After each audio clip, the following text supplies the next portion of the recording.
Hello mga ka-JBS Stories! Welcome sa panibagong story sa channel ko. Sana magustuhan ninyo itong bago kong upload. Halina't samahan ninyo ako at panuorin natin ito. Isang araw sa gitna ng makulay na hardin, may isang munting paru-paro na nagngangalang Lira. Bagong labas lang siya sa kanyang bahay, ang cocoon, at sabik na sabik siyang lumipad.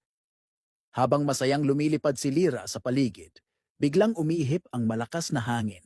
Tinangay siya palayo sa mga bulaklak. Natakot siya at nagsimulang umiyak.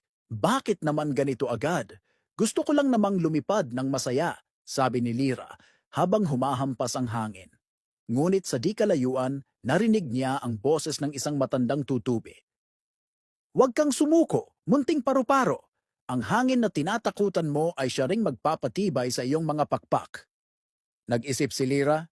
Sa halip na lumaban sa hangin, sinubukan niyang sumabay sa agos. Unti-unti, natutunan niyang balansehin ang kanyang paglipad. Hindi nagtagal, nakabalik siya sa hardin, mas malakas, mas matatag, at mas maingat. Mula noon, sa tuwing umiihip ang hangin, ngumiti si Lira. Alam niya na bawat hampas ng hangin ay pagkakataong maging mas matatag.